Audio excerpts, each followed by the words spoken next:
Hey everyone, Gino with Midshift Media, and today we're going to be looking at an SUV that might surprise you. What SUV is that? It's the 2024 Lincoln Aviator.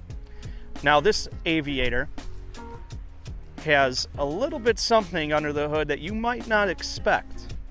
A 400 horsepower, 3.0 liter twin turbo. With 415 foot-pounds of torque, this car can get from 0 to 60 at just about or under 6 seconds. For the longest time, Lincoln was known for attracting the older crowd. Your grandma or grandfather actually might own one of these. I'm talking about an older one, but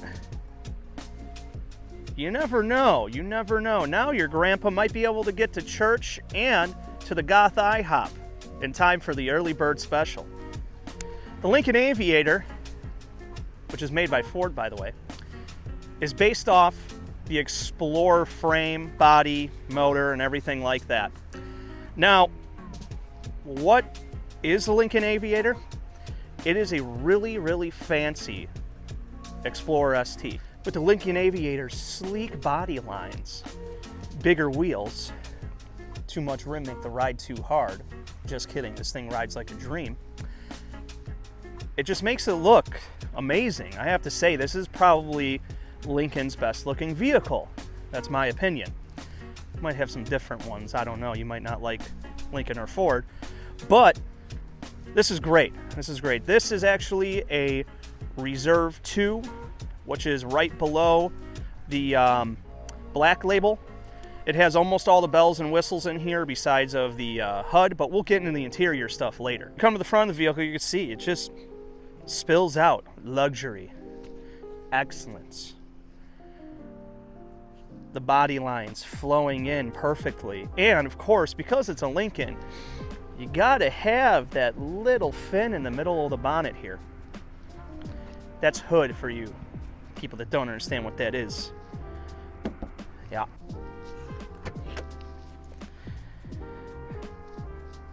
When you get into the Lincoln Aviator, you're just introduced by all of this majestic leather. Look at this right here. Nice screen. Wood. Yes. And the 24-way adjustable leather seats. Look at that. They're nice and fancy. Wow. The Lincoln Aviator comes standard with the Revel sound system, which has 3 different modes: audience, stereo, and on stage, for the best sound you can get out of your speakers. Did you have a hard day at the office? Does your back hurt from carrying around all those kids? Don't worry, Lincoln's got you covered. Circular cushion, full recovery. That's my favorite, full recovery. Or if you don't want it that tough, relaxed recovery. Nice. The second row in the Lincoln Aviator comes with a touch screen, but if you have little gremlins that like playing with everything, there is an ability to lock it up front on the center console. Also, the second row comes with heated and ventilated seats. And for all you mama bears that want to buy this car and then you want to go on Amazon and buy a sunshade for your kids, don't worry about it. Lincoln's got you covered. Check this out. Integrated sunshades. And if you have iPad kids, don't worry. Their tablets will never die. You have a 12-volt charger right here, which is just a regular, plug-in socket. And you have 2 USB-C chargers here. Now let's talk about the third row in the back of this vehicle, the Aviator. Now, you might think that, oh man, I just bought an expensive luxury SUV and now I gotta put the seats up so my kids can sit back there. Don't worry about it. Boom. Automatic. You do have to put the headrests up though. But if you have something big to put in, you got your hands full and everything, don't worry. They go down automatically too. And you also have a 12-volt charger back here and a lot of space. With this spec here, we do have captain seats. Captain seats are where there is no seat in the middle, so it makes it easier to get to the back. But there's more. The rear seats here in the second row also fold down by themselves. A little bit. You have to have the arm up to make it easier to get in the back here. And for a big guy like myself, it's really not that hard. A little bit of a squeeze. All right. There we go. We're in. Now, the third row is not much to talk about. You get some cup holders, one on this side, two on the other side, and just leather seats. So put your least favorite kids back here, I guess. Other than that, that's really it about the third row. Now, I don't want to go back out the front here. So we'll just fold these back down like they were. And we'll just kind of get out the back here. Oh, my ass.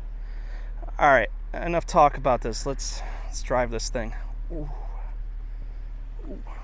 Now we're driving the Lincoln Aviator here, and let me tell you, it's an amazing car. And speaking about performance-wise, this does come with a 10-speed automatic, which Ford is putting in a lot of vehicles now, including the Lincolns. Also, it does have some drive modes. It has normal. It does have a slippery mode for slick, icy, or loose surfaces.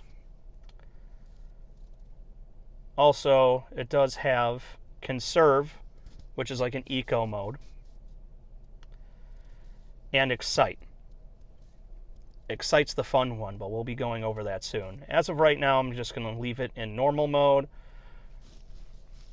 Effortless and balanced. We do have a really nice leather-wrapped steering wheel. It does come heated, and also the front seats do have heated and ventilated seats.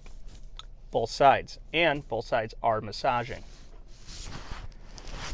Another cool feature here that you could see is if you are going to park, you can hit this button right here as a camera, and you can see a 360 view of your vehicle, including a front camera, so you don't hit anything in front of you while you're trying to park. The steering is very nice. It also comes with lane assist and adaptive cruise control, so you could just do cruise control and the car basically drives itself, but it does have a hands-on steering wheel, which could tell if the steering wheel is getting touched or not.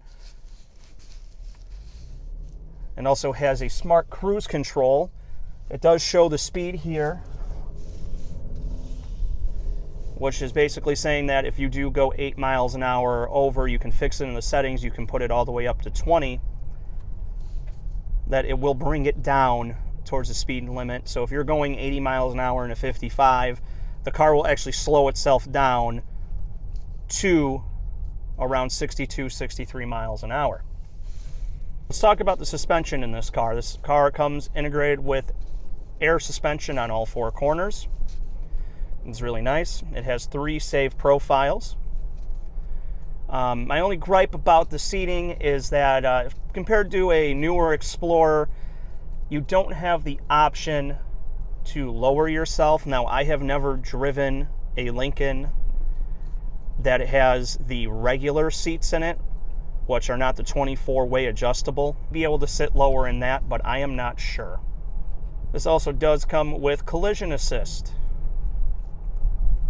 Collision assist is nice and yet annoying at the same time. That's another gripe I have about Ford and Lincoln's collision assist, is that if there is a car in front of you that is slowing down, that is turning, and you are going a reasonable speed and not braking, and you know that you're not going to hit that vehicle before you make contact or before they make the turn, you know, that it beeps at you. And you're going, oh my God, what was that? What was that? Lincoln, settle down. And Ford, it's going to be okay. I'm not going to crash it. But with that being said, it has saved me a few times. Some other key point features to talk about. This car does have a panoramic roof, which is very nice for those starry nights and nice sunny days. The sunroof on this thing is just, it's big. It's huge. You do also get blind spot assist, which is great. The windshield is big, and you do have a lot of windows, so it not a lot of blind spots, but just in case if you're not paying attention. Now, the fuel mileage on this car, it is, I would have to say it's not the best. It's not up to par. The sticker does say that it gets 20 to 24, so 20 city, 24 highway. 24 on the highway is about right, but the city, it's hard to get 20, and I mean it's very hard to get 20. Does the transmission help because it's shifting so much, keeping it in that power band to get you up to speed faster? Yes, it does. But other than that, I don't really think it's that good gas mileage. But for the price tag of this vehicle, which is almost $80,000, are you really looking for a gas saver? Because you could go and get a BMW, you could go and get a Mercedes, but it's not American made. And honestly, the quality of this vehicle is better than the Explorers. I think they put more time in it, and it's made in Chicago, which is local to where I'm from. Another gripe I have about this is performance-wise. We're going to put it in Excite mode here, and it does make the throttle response a lot quicker. It makes the steering just a tad bit heavier to give you that performance feel.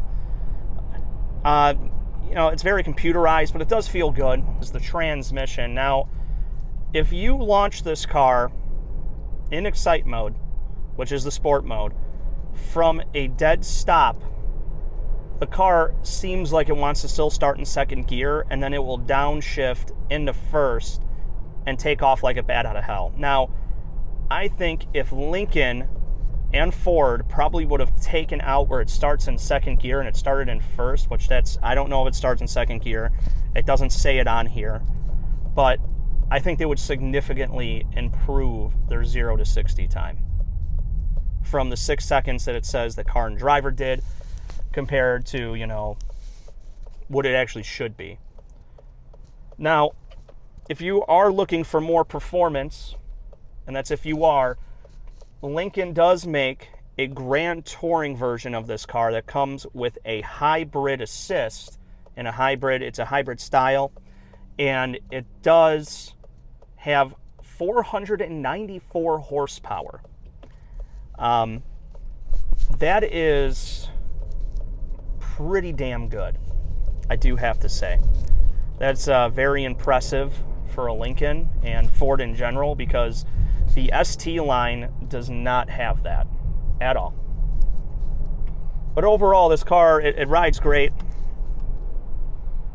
It's very quiet inside. They do a lot of sound deadening compared to the Explorer on this. One of my favorite things about this, I do have to say, is the windshield washer fluid. Now check this out on our upstairs GoPro that's hooked up to the sunroof. Look at that, it's like stripes. It's crazy. Luxury. Now, I'm going about 45 miles an hour right now, which is the speed limit.